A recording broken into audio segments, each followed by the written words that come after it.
दमदार उत्तराखंड एक्सप्रेस आप देख रहे हैं, आपके साथ मैं हूं कंचन डोगरा। और आइए सबसे पहले आपको बड़ी खबर बताते हैं चमोली से, जहां बद्रीनाथ हाईवे एक बार फिर से बंद हो गया है। नंदप्रयाग के पास में पहाड़ी से भारी मलबा और पत्थर सड़क पर आए हैं, जिसकी वजह से हाईवे बाधित है। वहीं पागल नाला, नंदप्रयाग, कमेड़ा, गोविंद घाट में भी हाईवे बंद है। सड़क बंद होने से कई यात्री फंसे हुए हैं। वहीं हाईवे को खोलने का काम लगातार जारी है, लेकिन बार बार हो रही बारिश की वजह से काम में दिक्कत आ रही है। आज भी मौसम विभाग ने चमोली में बारिश का अलर्ट जारी किया है।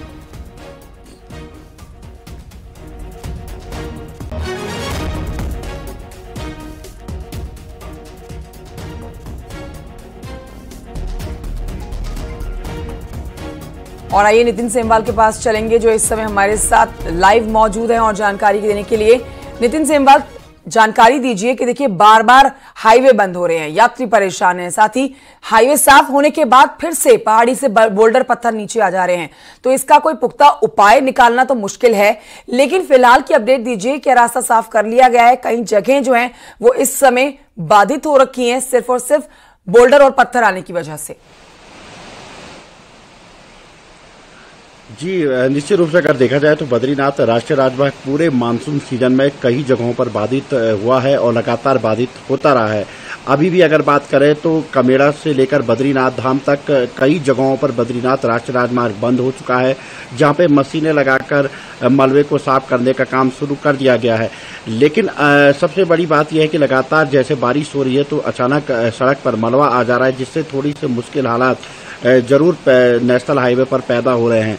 अगर बात करें आज मौसम की, तो अभी फिलहाल पहाड़ों में मौसम खुल चुका है, धूप लगी हुई है, लेकिन देर शाम से एक बार फिर से पहाड़ों में बारिश हो सकती है। ये मौसम विभाग का पूर्वानुमान पहले से आया हुआ है। और अगले अगर 11 से 12 घंटे की बात करें या रात्रि की बात करें तो एक बार फिर से चमोली में बारिश होने की पूरी संभावना है, जिसकी वजह से एक बार फिर से नेशनल हाईवे है वो बाधित हो सकता है।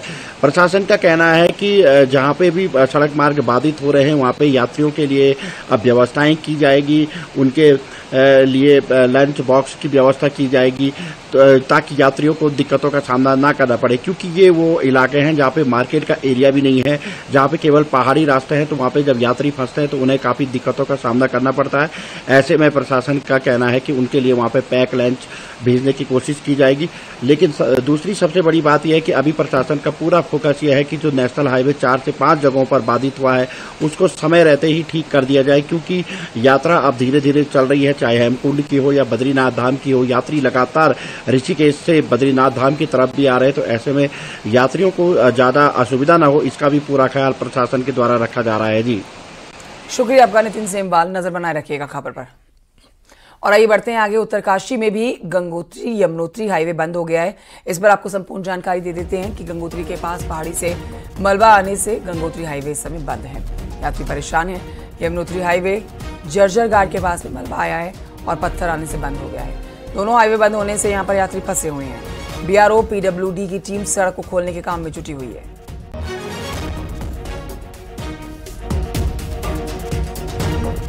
उत्तरकाशी में वर्णोवत पर्वत से फिर से भूस्खलन हुआ है। गुफियारा के पास में पहाड़ी से पत्थर और मलबा गंगोत्री हाईवे पर गिरा है। वहीं लैंडस्लाइड की वजह से खतरे की जद में आए कुछ परिवारों को प्रशासन की टीम ने धर्मशाला में ठहराया। रात भर प्रशासन की टीम अलर्ट रही। वरुणावत से लैंडस्लाइड को लेकर प्रशासन सतर्क है।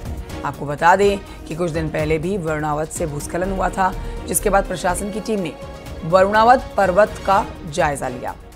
इससे पहले सितंबर 2003 में भी वरुणावत पर्वत पर 1.5 किलोमीटर लंबा लैंडस्लाइड जोन डेवलप हुआ था। 1 महीने तक पहाड़ से शहर पर पत्थरों की बरसात हुई थी। वहीं एक बार फिर से वरुणावत पर्वत से खतरे की घंटी बजती हुई नजर आ रही है और पहाड़ी से भूस्खलन हो रहा है।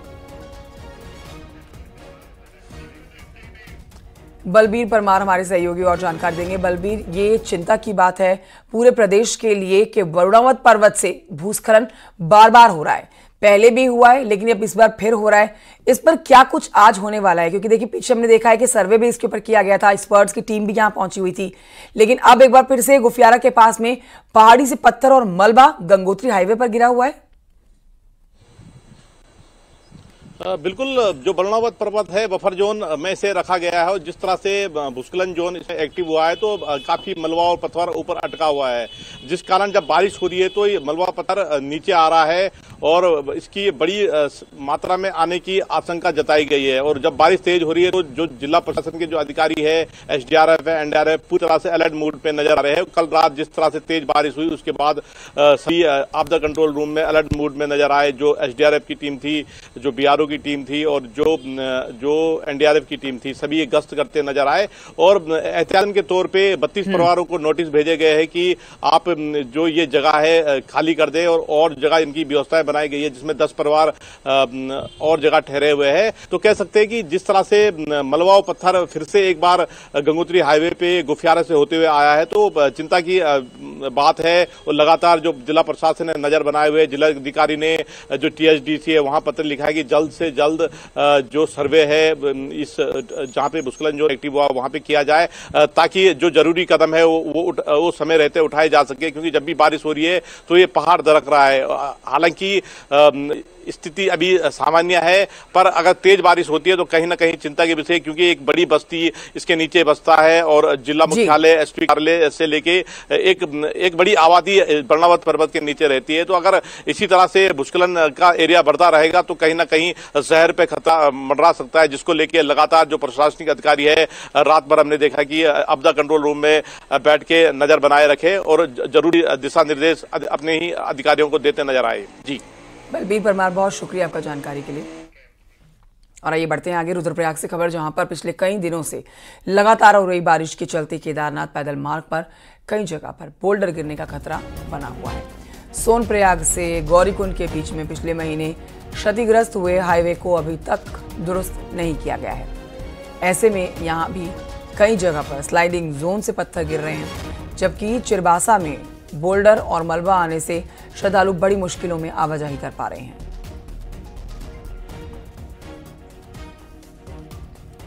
बागेश्वर के कांडे कन्याल में जोशीमठ जैसे हालात बन गए हैं। खनन के कारण कई घरों में दरारें आ गई हैं। न्यूज़ 18 ने इस खबर को प्रमुखता के साथ दिखाया था, जिसके बाद प्रशासन जागा और लोगों के घरों में आ रही दरारों की जांच भी की गई है। इस दौरान भूवैज्ञानिकों और खनन अधिकारी सहित पूरी टीम ने घरों की बारीकी से जांच की। इधर हमने निरीक्षण किया, इधर एनटी मैम भी आए, जियोलॉजिस्ट सर भी आए, पूरी टीम आई है इधर। और इधर हमने देखा है कि दरार वगैरह आ रही हैं जिनको नकारा नहीं जा सकता। क्षेत्र में दरारें वगैरह हमने सबका निरीक्षण वगैरह करा है और अब आगे कार्रवाई करेंगे। घनसाली के आपदा प्रभावित भिलंगना और बालगंगा घाटी के गांव को सर्वे का काम यहां पर अंतिम चरण में है और जियोलॉजिकल टीम ने एक रिपोर्ट भी तैयार की है। रिपोर्ट के मुताबिक करीब 40 गांव के 160 घरों को डेंजर जोन की श्रेणी में रखा गया है। प्रशासन के द्वारा जमीन की तलाश की जा रही है और विस्थापन की कार्रवाई के लिए धन की मांग की जाएगी। आपको बता देते हैं कि भिलंगना और बालगंगा घाटी में 21 और 26 अगस्त को बादल फटने की घटना के बाद भारी तबाही हुई थी, जिसके बाद सीएम ने आपदा प्रभावित क्षेत्र के दौरे के दौरान क्षेत्र का सर्वे कराकर विस्थापन की कार्रवाई के लिए निर्देश दिए थे। डीएम का कहना है कि जियोलॉजिकल टीम की फाइल रिपोर्ट जो है और जो फाइनल रिपोर्ट की फाइल जो है उसी के आधार पर विस्थापन के साथ ही सुरक्षात्मक कार्यों का काम शुरू किया जाएगा। उस गांव में मिला के करीबन 150 से 160 जो घर हैं वो उन्होंने डेंजरस श्रेणी में बताए हैं। सभी विलेजेस में मिला के करीबन ये 40 विलेजेस हैं और इसमें तिनगढ़ में ही अकेले में 74 परिवार थे और बाकी सब में मिला के अदर 70-80 परिवार और आइडेंटिफाई हुए हैं। अग्रिम कार्रवाई ये की जाएगी कि जो लोग आइडेंटिफाई किए हैं उनके लिए भूमि चयन की कार्रवाई राजस्व विभाग कर रहा है। उधर देहरादून में नदी के बीच में टापू में फंसे हुए 2 लोगों का एसडीआरएफ और एनडीआरएफ ने रेस्क्यू किया है। तस्वीरें आपको दिखा रहे हैं देर शाम की। रेस्क्यू के दौरान की तस्वीरें हैं। तेज बारिश के बाद में देहरादून के टॉन्स नदी में आए पानी के सैलाब में 2 लोग फंस गए, जिसके बाद प्रशासन को इसकी सूचना दी गई। एसडीआरएफ और एनडीआरएफ ने दोनों का रेस्क्यू किया।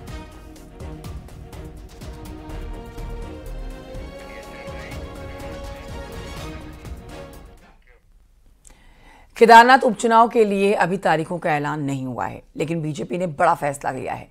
बीजेपी ने केदारनाथ विधानसभा में आने वाले 5 मंडलों में अपने 5 मंत्री और 5 पदाधिकारियों की तैनाती कर दी है। प्रदेश अध्यक्ष महेंद्र भट्ट ने इसकी लिस्ट जारी की है। गुप्तकाशी के लिए मंत्री सौरभ बहुगुणा, ऊखीमठ के लिए मंत्री सतपाल महाराज, अगस्त्यमुनि में मंत्री रेखा आर्य, अगस्त्यमुनि ग्रामीण में मंत्री सुबोध उनियाल और सतेरा खाल मंडल में मंत्री गणेश जोशी को चुनावों की जिम्मेदारी सौंपी गई है। सभी मंत्रियों के साथ एक एक पार्टी पदाधिकारी की भी तैनाती की गई है। इनके पास बूथ मैनेजमेंट की जिम्मेदारी होगी। इसके अलावा बीजेपी महामंत्री आदित्य कोठारी को विधानसभा प्रभारी की जिम्मेदारी दी गई है। उपचुनाव को लेकर के प्रभारी और सह प्रभारी की भी नियुक्ति की गई है। हमारे प्रदेश के महामंत्री आदरणीय आदित्य कोठारी जी को प्रभारी और रुद्रप्रयाग क्षेत्र के विधायक आदरणीय भरत चौधरी जी को सह प्रभारी बनाया गया है। इसके साथ ही हमारे केदारनाथ विधानसभा क्षेत्र में 5 भारतीय पार्टी के मंडल हैं। उन 5 मंडलों में हमारे एक कैबिनेट मंत्री को जिम्मेदारी दी गई है। देहरादून में मंगलवार को सीएम पुष्कर सिंह धामी ने कृषि और उद्यान विभाग की समीक्षा बैठक की। इस दौरान अधिकारियों को निर्देश दिए गए कि किसानों की आय बढ़ोतरी के लिए तेजी से प्रभावी प्रयास किए जाएं। सीएम ने कहा है कि ये सुनिश्चित करें कि किसानों को योजनाओं का फायदा एक पैकेज के रूप में मिले। सीएम ने राज्य के पॉली हाउस स्कीम की समीक्षा करते हुए ये भी कहा कि योजना अच्छी चल रही है और लेट लतीफी करने वाले अधिकारियों की जिम्मेदारी तय हो।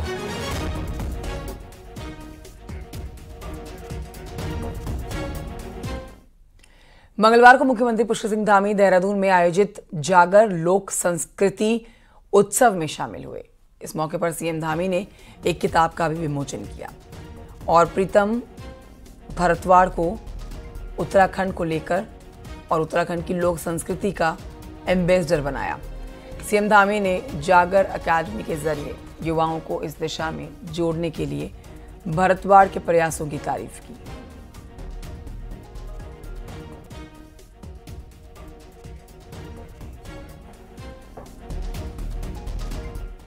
देहरादून से बड़ी खबर, जहां पर आईएफएस राहुल से जुड़े हुए मामले में वन मंत्री सुबोध उनियाल ने कहा है कि राहुल खुद ही राजाजी डायरेक्टर का पद छोड़ना चाहते हैं। वन मंत्री ने कहा है कि Rahul chief conservator of forest है, जबकि राजाजी का डायरेक्टर कंजर्वेटर ऑफ फॉरेस्ट होता है।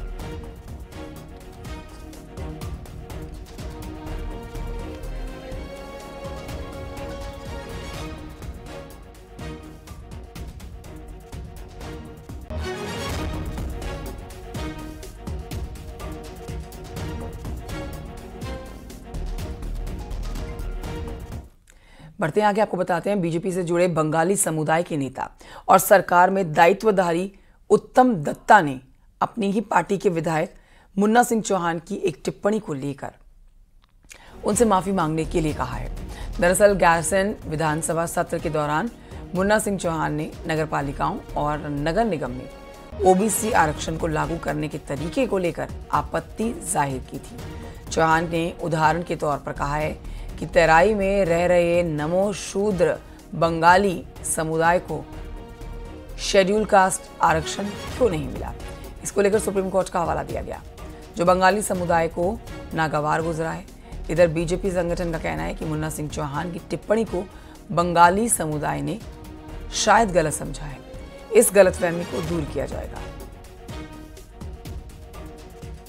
मुन्ना सिंह चौहान जी का जो बयान है वो उनका व्यक्तिगत बयान है। उन्होंने विधानसभा में बोला, मैंने भी सुना, उनको ऐसा नहीं बोलना चाहिए था। और मुन्ना सिंह चौहान भारतीय जनता पार्टी में बहुत कुछ ही दिन हुआ आया है।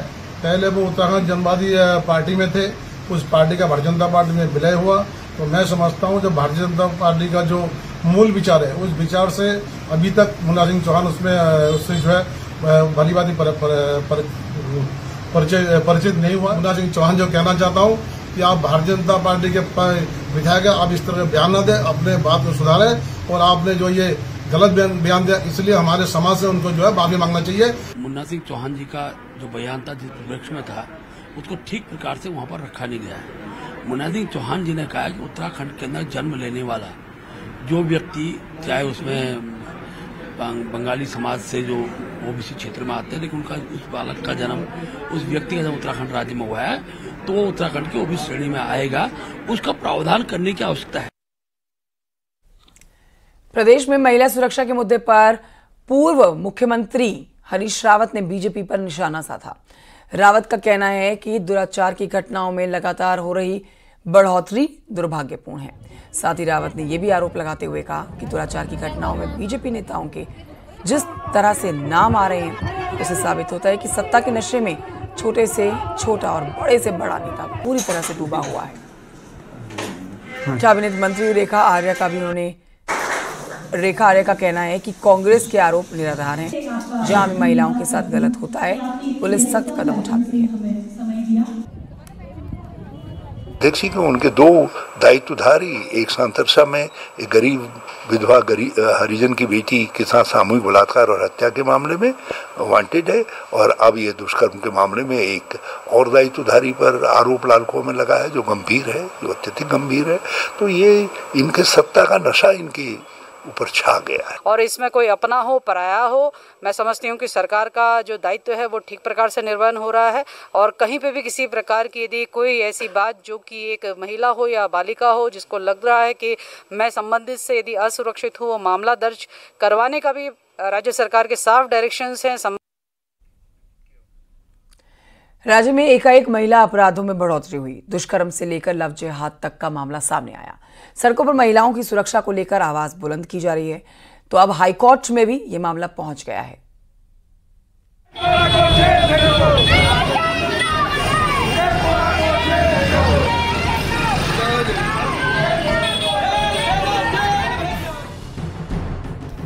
महिला सुरक्षा पर राज्य में बवाल मचा है। बलात्कार, यौन शोषण और लव जिहाद की घटनाओं से लोग सड़कों पर हैं। लाल कुआं से लेकर चमोली तक और सल्ट से लेकर देहरादून तक एकाएक इन तरह की घटनाएं बढ़ गई हैं,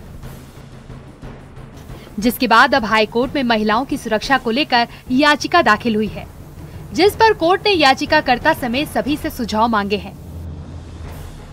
अपराधियों के मन में लॉ एंड ऑर्डर या कानून को लेकर के किसी तरह का कोई भय नहीं रह गया है। उनको इजी बेल मिल जाती है, एफआईआर अगर हो भी जाती है तो वो इन्वेस्टिगेशन यानी कि चार्जशीट होने में बहुत लंबा समय लगता है। अंकिता भंडारी हत्याकांड के बाद चंपावत में नाबालिग से रेप की घटना ने सभी को झकझोर दिया था।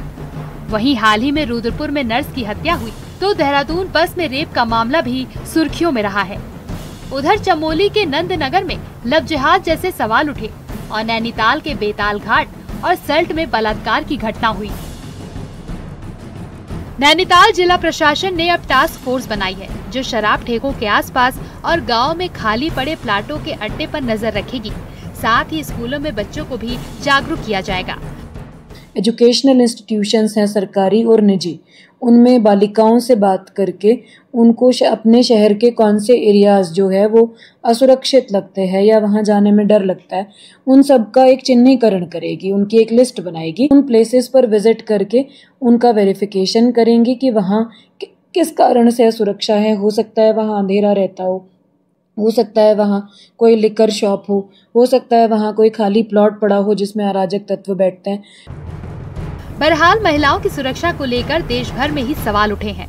कोलकाता की घटना के बाद लोग आक्रोश में हैं, तो लगातार मामलों में बढ़ोतरी उत्तराखंड जैसे छोटे राज्यों में भी हो रही है। ऐसे में कठोर कानून बने तो शायद ऐसे मामलों को कुछ कम किया जा सके।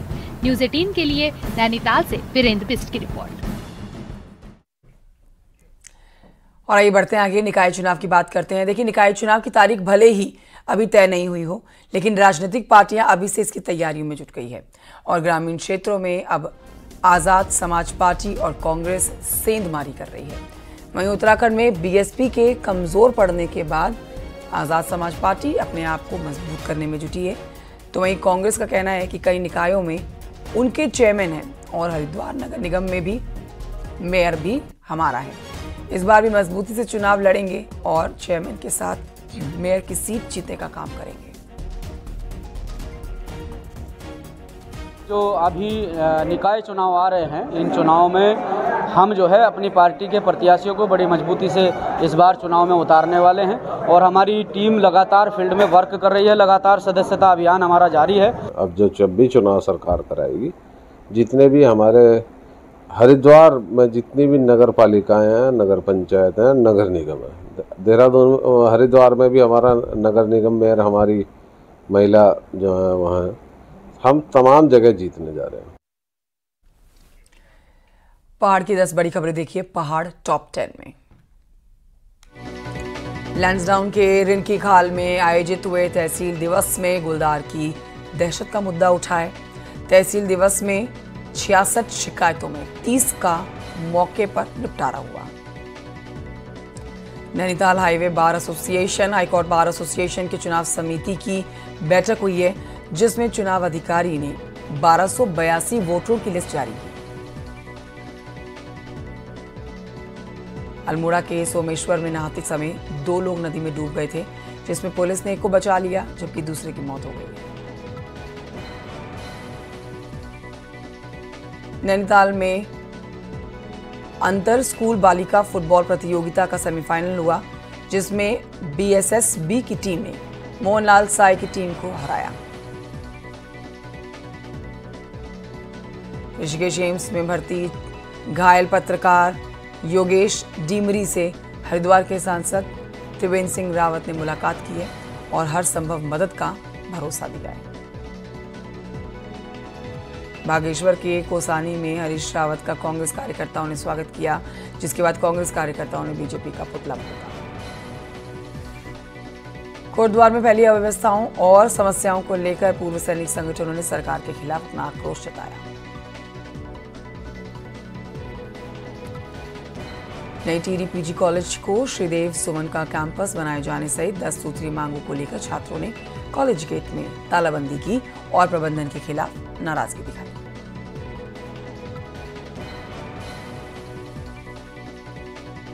हरिद्वार के पेंटागन मॉल में युवकों की दबंगई देखी गई है। बार में डीजे पर गाना बजाने को लेकर विवाद हुआ। युवकों ने सुरक्षा गार्ड के साथ मारपीट की। अल्मोड़ा के मेडिकल कॉलेज को ब्लड बैंक के लिए मान्यता मिल गई है। जल्दी ही बेस अस्पताल में ब्लड बैंक की सुविधा शुरू हो जाएगी।